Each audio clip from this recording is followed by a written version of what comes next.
Hey guys, welcome to a powerful life channel. நான் உங்கள் விஸ்வநாதன். நம்ம இன்னைக்கு பார்க்க போகிறது என்னன்னா, இது ஒரு சைக்காலஜி அப்படின்லாம் சொல்லிட முடியாது, இல்லை ஒரு மேஜிக் அப்படின்னு சொல்லிட முடியாது. இதை எப்படி வேணால் நம்ம இஷ்டப்படி சொல்லிக்கலாங்க. இதை பற்றி தான் இன்றைய வீடியோவில் நம்ம முழுமையாக பார்க்க போகிறோம். அதாவது ரொம்ப சிம்பிளாக இருக்கும். இப்போ எல்லாருக்குள்ளேயுமே பார்த்தீங்கன்னா ஒரு வருத்தம் அப்படின்றது இருக்குது. என்னன்னா, என்கிட்ட காசு இல்லை, என்கிட்ட பணம் இல்லை அப்படின்ற ஒரு வருத்தம் எல்லாருக்குள்ளேயுமே இருந்துகிட்ருக்குங்க. அந்த வருத்தத்தை போக்குற மாதிரி தான் இந்த வீடியோ அமைஞ்சிருக்கு. வீடியோவை ஸ்கிப் பண்ணாமல் பாருங்கள். இந்த வீடியோ பார்த்து முடிச்சதுக்கப்புறம் கண்டிப்பாக உங்களுக்கு நல்ல ஒரு தெளிவு பிறக்கும். அந்த தெளிவுனால இனி பண கஷ்டம் அப்படின்றது உங்களுக்குள்ளே வரவே வராது. அதை தயவு செஞ்சு வந்துட்டு புரிஞ்சுக்கோங்க. பண கஷ்டம் உங்களுக்கு வரக்கூடாதுன்னா இந்த வீடியோவை கண்டினியூ பண்ணுங்கள். அப்படி இல்லை, எனக்கு அதெல்லாம் தேவையில்லை, நான் கடைசி வரைக்கும் மந்த் எண்டில் வந்துட்டு எப்போ சேலரி வரும்னு வெயிட் பண்ணி பார்த்துக்கிட்டே இருக்கிறேன் அப்படின்னீங்கன்னா ஸ்கிப் பண்ணிவிட்டு உங்களுக்கு வேறு ஏதாவது இன்னும் நிறையா பெட்டராக ஸ்டோரி சம்மந்தப்பட்ட வீடியோஸ்லாம் பண்ணியிருக்கோம், அதெல்லாம் கீழே இருக்குது, போய் பாருங்கள். இப்போ இருக்கிற காலகட்டத்தில் இது ஒரு மேஜிக் வேர்டு மாதிரியே மாறிடுச்சிங்க. அதாவது காமனான ஒரு விஷயம். முதல்ல ஒரு கடன் அப்படின்னா வெளியில் சொல்கிறதுக்கு தயங்குவாங்க, வெளியில் சொல்கிறதுக்கு வருத்தப்படுவாங்க. அசிங்கமாக இருக்குது, கடனெல்லாம் எப்படி வெளியில் சொல்லிக்கிட்டு அப்படின்ற மாதிரி. பட் இப்போ அந்த மாதிரி கிடையாது. ஏன்னா இன்ஸ்டண்ட்டாக எல்லாருடைய மொபைல்லையுமே பார்த்தீங்கன்னா கடன் அப்படின்றது வாங்க முடியும். எல்லாருடைய மொபைல்லையுமே அந்த கடன் அப்படின்றது ஈஸியாக வந்துடுச்சு. அதாவது கையில் இருக்குது, கடன் வாங்குறது வாங்காது அப்படின்ற மாதிரி ஆயிடுச்சுங்க. அப்படி இப்போ கடன் வாங்குறது அப்படின்றது ரொம்ப ஈஸியாக ஆகிடுச்சு. அதே போல் செலவு செய்கிறது அப்படின்றதும் பார்த்திங்கன்னா இப்போ ரொம்ப ஈஸியாகிடுச்சு. ஏன்னா நம்ம வீட்டில் எந்த இடத்துல இருக்கிறோமோ அந்த இடத்துல இருந்தபடியே நம்ம ஏதாவது ஆர்டர் கொடுக்கறது, சாப்பாட்டு ஆர்டர் கொடுக்கறது, இல்லை ஏதாவது ஒரு விஷயங்கள் பண்ணுறது, ஆக்டிவிட்டீஸ் பண்ணுறது எல்லாமே நம்ம மொபைல்லையே பண்ணிடலாம். அதனால் என்ன ஆகுது பார்த்திங்கன்னா, இப்போ நம்மளால் கடனும் வாங்க முடியும், செலவும் பண்ண முடியும், வாங்கின காசை அப்படியே செலவும் பண்ண முடியும். இந்த மாதிரி நிறையா ஈஸியாக எல்லாமே மாறிடுச்சு. இங்கே பணம் சம்பாதிக்கிறதுக்கு வழி இருக்கா அப்படின்னு கேட்டிங்கன்னா அது இல்லை. ஆனால் இந்த பணத்தை செலவு பண்ணுறதுக்கு வழி அப்படின்னு பார்த்தீங்கன்னா வச்சுக்கோங்களேன், எல்லா வகையிலையும் இருக்குது. அதாவது வந்துட்டு ஒரு திறந்த வெளி புல்வெளி கழகம் அப்படின்பாங்க பார்த்தீங்களா, அந்த மாதிரி எல்லா பக்கமுமே இருக்குது. பட் சம்பாதிக்கிற வழி நேராக போனால் செவரு மட்டும்தான் இருக்குது சம்பாதிக்கிறதுக்கு. சரி, ஓகே, இது ஆல்ரெடி உங்களுக்கு தெரியும். உங்களுக்குள்ளேயே இந்த பிரச்சனையெல்லாம் ஓடிக்கிட்டு தாங்க இருக்குது. இதுக்கு நான் மறுபடியும் வந்துட்டு எரியிறதுல எண்ணெயை ஊற்ற விரும்பலை. ஆக்சுவலி இப்போ நம்ம இந்த வீடியோ பண்ணதுக்கான மெயின் ரீசன் என்ன அப்படின்னு கேட்டிங்கன்னா, கடன் வாங்குறது அப்படின்றதெல்லாம் ஒரு ஓரங்கட்டி வச்சுருவோம், செலவு பண்ணுறது அப்படின்றதையும் ஒரு ஓரங்கட்டி வச்சுருவோம். இப்போ நம்ம அன்றாட வாழ்க்கையில் செய்யக்கூடிய சின்ன சின்ன மிஸ்டேக் தான் நம்மளை வந்துட்டு பெரிய கடன்காரனாக மாற்றிட்டு இருக்கு அப்படின்றத நம்ம புரிஞ்சுக்கணும். இப்போ முதல்ல வந்துட்டு ஒருத்தருக்கு ஒரு ஹேபிட் இருக்குது, தப்பான பழக்கம்னு கூட வச்சுக்கலாம். இதை கேட்ட உடனே சிகரெட்டு குடிக்கக்கூடாது, தண்ணி அடிக்கக்கூடாது அப்படின்றீங்களா? அதெல்லாம் கிடையாதுங்க. நான் அந்த பக்கம் வரல. நான் வந்துட்டு இது தெரிஞ்சு பண்ணுறீங்க, அதெல்லாமே அதுக்குள்ளே நான் வரல. நான் தண்ணி அடிக்கிறது, சிகரெட்டு குடிக்கிறது, இது எல்லாமே நம்மளுடைய உடல் நலத்துக்கு கேடு அப்படின்றது எனக்கும் தெரியும், உங்களுக்கும் தெரியும். ஸோ உங்களுடைய ஹெல்த்துக்குள்ளே நான் வரல. அதை விடுறதுக்கு உங்களுக்கு ஏதாவது வழி வேணும்னா சொல்லுங்கள், அதை கண்டிப்பாக நான் ஒரு வீடியோவாக மேக் பண்ணி கொடுக்குறேன். இப்போ நம்ம பேசுகிறது என்னென்னா, நம்ம கண்ணுக்கே தெரியாமல் இதெல்லாம் ஒரு செலவா அப்படின்னு தெரியாமல் இங்கே எவ்வளவோ பணத்தை நம்ம செலவு பண்ணிகிட்ருக்கோம். இப்போ எனக்கு இது எப்போ ரியலைஸ் ஆச்சு அப்படின்னு கேட்டிங்கன்னா, நான் ரீசெண்டாக வந்துட்டு காய்கறி வாங்க கடைக்கு போயிருந்தேன். கடைக்கு போனேன், 500 எடுத்துகிட்டு போனேன், 485 ரூபாய் ஆச்சுங்க. 485 ரூபாய் ஆன உடனே நான் என்ன பண்ணுறேன்னா, அந்த பேலன்ஸுக்கு வந்துட்டு இது வாங்கி வச்சிட்டேன். அதாவது எனக்கு தயிர் பாக்கெட்டு அப்படின்னா கேர்டு அப்படின்னா ரொம்ப பிடிக்கும். ஏன்னா கேர்டில் வந்துட்டு நிறைய ஹெல்த் இது இருக்கா, ஜிம்முக்கு போகிறதுனால அவர் என்ன பண்ணுறாருன்னா ஃபுல்லாக கேர்டு அதிகமாக தயிர் அதிகமாக எடுத்துக்கோங்க அப்படின்னு வந்து சொல்லிட்டாரு. அதனால் அது வாங்கிட்டு வந்து வச்சுருவேன். ஒரு நாள் என்னாச்சுன்னா, இப்படி நான் கடைக்கு போகக்குள்ள அந்த பேலன்ஸ்க்கு வந்து 10 ரூபா பாக்கெட்டு தயிர் 10 ரூபா பாக்கெட்டு தயிர்னு வாங்கி வச்சிட்டேன். வாங்கி வச்சு அப்போக்கப்போ யூஸ் பண்ணுறேன். ஆனால் ஒரு நாள் வந்துட்டு நான் ஃப்ரிட்ஜை ஓப்பன் பண்ணி பார்க்குறேன், நான் ஒரு 5 பாக்கெட்டு வந்துட்டு இங்கே கிடக்குது. 5 பாக்கெட்டு தயிர் கிடக்குது. அது இல்லாமல் எக்ஸ்ட்ரா வேறு ஒரு ஓப்பன் பண்ண பாக்கெட் வந்துட்டு இருக்குது.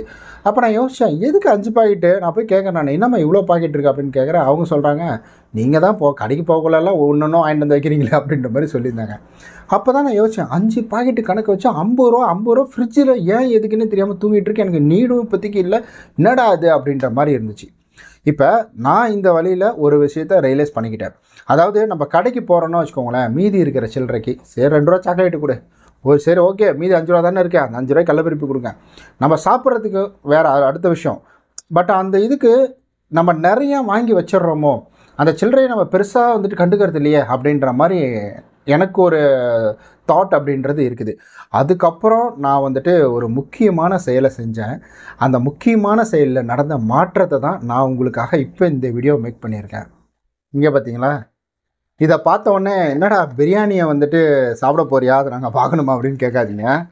இங்கே பாருங்கள், போடுறேன், சத்தம் கொஞ்சம் காலம் இருக்கும். இப்போ பார்த்தீங்கன்னா தெரியுதுங்களா? வெறும் சில்லறையாக இருக்கும். ஆக்சுவலி இது என்ன பண்ணேன்னா, ஒரு தடவை ரூ. 1 வந்துச்சு, வாங்கிட்டு வந்துட்டேன். அப்படியே ரிட்டர்ன் வந்துட்டு ரூ. 1 கொடுங்க, அதெல்லாம் எனக்கு தேவையில்ல, ஒரு சாக்லேட்லாம் வேணான்ட்டு வாங்கிட்டு வந்துட்டேன். இப்போ அந்த சின்ன காயின் 50 பைசா மாதிரியே இருக்கும். இது மேக்ஸிமம் வாங்கக்குள்ளே ஒரு சிலருக்குலாம் ஒரு மாதிரி இருக்கும். நடா நக்கிலி போது இருக்கு, சரி அந்த ரூ. 1 ஷாம்பு ஒன்று கொடுங்க அப்படின்ற மாதிரி வாங்கிடுவாங்க. அந்த மாதிரிலாம் வந்துட்டு எனக்கு இதுவாகிட்டு இருக்குது. எனக்கு தோணியிருக்கு. உங்களுக்கு தோணுச்சுன்னா கீழே கமெண்ட்டில் சொல்லுங்கள். இப்போ என்கிட்ட எவ்வளோ இருக்குது அப்படின்னு பார்த்தீங்கன்னா, வெறும் ரூ. 10 காயின், ரூ. 5 காயின் இதை மட்டும் நான் எடுத்தாலே என்கிட்ட இதில் ஒரு ரூ. 200 இருக்குது. ரூ. 200 அந்த சில்லற ரூ. 1 காயின் எடுக்கிறோம்னு வச்சுக்கோங்களேன், அதில் ஒரு ரூ. 30 இருக்குது. இதை வச்சு என்னால் ஒரு மாதத்துக்கு ரீசார்ஜ் அப்படின்றது பண்ண முடியும். இது வெறும் வந்துட்டு நான் ஏதோ பல வருஷம் வந்துட்டு சேர்த்து வச்சது அப்படிலாம் நினைக்காதீங்க. லாஸ்ட்டு ஒரு ஜனவரி மாதம்னு நினைக்கிறேன். ஆமாம், ஜனவரியில் பிப்ரவரி ஸ்டார்டிங்கில் வந்துட்டு எனக்கு அந்த எண்ணெய் வந்து அதுக்கப்புறம் ஒன்று ஒன்றா எடுத்து போட ஆரம்பித்து இது வந்துட்டு இருக்குது. இன்னும் பர்ஸில் வேறு எக்ஸ்ட்ரா காசு அப்படின்றது இருக்கும். பர்ஸில் வேறு சில்லறை இருக்கும். எனக்கு பர்ஸில் பாருங்கள், இப்போல்லாம் கடைக்கு போகிறது அப்படியே சில்லறையாக சேர்த்து வச்சுப்பேன். நம்மளாம் வெயிட்டை குறைக்கணும் அப்படின்றதுக்காக வந்துட்டு என்ன செய்வோம்னா வந்துட்டு சில்லறை காசெல்லாம் எடுத்து தூக்கி போட்டுருவோம். நான் என்ன பண்ணிட்டேன்னா சில்லறை காயின் மட்டும் எடுத்துட்டேன். இப்போ என்ன பண்ணுவோன்னா இந்த சில்லறை காயின் அப்படியே இதில் போட்டுருவேன், அவ்வளோதான். மற்றபடி என்கிட்ட வந்துட்டு இப்போ காசு இருக்குன்னா அந்த காசை வந்துட்டு எடுப்பேன். இப்போ என்கிட்ட ரூ. 10 5 நம்ம வந்து சில டைம் அப்படியே நம்ம அதை இது பண்ணிவிடுவோம். அந்த ரூ. 10 5 இருக்குது பார்த்தீங்களா, இந்த காசெல்லாம் இதெல்லாம் வந்துட்டு இப்படியே வச்சுருக்க மாட்டேன் எப்போவுமே. அடிக்கடி அதை எடுத்து இப்படி ஓப்பன் பண்ணி எவ்வளோ காசு இருக்குது அப்படின்றத கவுண்ட் பண்ணி வைப்பேன். கவுண்ட் பண்ணிவிட்டு அதை வந்து வரிசையில் அடுக்கி தான், அதாவது இப்போ கரெக்டாக அடுக்கி அதை வந்துட்டு ஒரு இடத்துல வச்சுருவேன். ஸோ இப்போ வந்துட்டு ஆல்ட்ரேஷன் பண்ணிட்டு இருக்கிறேன். வீடியோவில் என்னடா இதெல்லாம் பண்ணுறியா அப்படின்ற மாதிரி, அநியாயமாக இல்லையா சொல்லலை அப்படின்ற மாதிரி ஆகிடாது. அப்படிலாம் கிடையாது. ஏன்னா நம்ம பர்ஸில் நமக்கு எவ்வளோ காசு இருக்குது அப்படின்றது தெரியாமலே நம்ம நிறைய எக்ஸ்பென்ஸ் அப்படின்றது பண்ணிகிட்ருக்கோம். ஸோ இங்கே பாருங்கள், இப்போ என்கிட்ட பார்த்தீங்கன்னா 100 130 230 430 என்கிட்ட இருக்குது. இப்போ என்னுடைய பர்ஸில் இது எவ்வளோ அலங்கோலமாக இருந்தது, இப்போ இப்படி மடித்து அவ்வளோதான் இப்படி வச்சுருவேன். இப்போ சில்லறை சேர்ந்தது அப்படின்னா கொஞ்சம் நேரம் வெயிட் பண்ணியாவது அந்த காசை வாங்கிட்டு வந்து இப்படி வைப்பேன். இப்போ எனக்கு வந்துட்டு ஒரு 130 யாராவது கொடுப்பாங்களா? 130 அந்த சில்லறை இருக்குது இல்லைங்களா, இந்த சில்லறை வந்துட்டு யாராவது நமக்கு தருவாங்களா? யார்கிட்டையாவது நம்ம போய் கேட்டால் அதனுடைய பெயர் என்ன? ஸோ அதனுடைய பேரே வேறு. இப்படி நம்ம ஒரு சிலர்லாம் 50 100 வந்துட்டு சரி 50 ரூபாய்க்கு வந்துட்டு தக்காளி எக்ஸ்ட்ரா போட்டுருங்க, அந்த ரவுண்ட் பண்ணி வாங்கிக்கிறேன், நான் 1.5 கிலோ வாங்கிக்கிறேன், இல்லை 2 கிலோ வாங்கிக்கிறேன். இல்லை வந்துட்டு கறிக்கடையிலலாம் போனோம்னா வச்சுக்கோங்களேன், சார் 140 வருது, 150 போட்டுட்டா அப்படிம்பாங்க. அந்த 10 நமக்கு இன்னும் கண்ணுக்கு தெரியாமலே போயிடும். அந்த 10 வாங்கிட்டு வந்து இதில் போட்டிங்கன்னா ஃபிசிக்கலாக நமக்கு நிறையா ஹெல்ப் அப்படின்றது பண்ணோம். இது மட்டும்தானா அப்படின்னு கேட்டிங்கன்னா கிடையாது.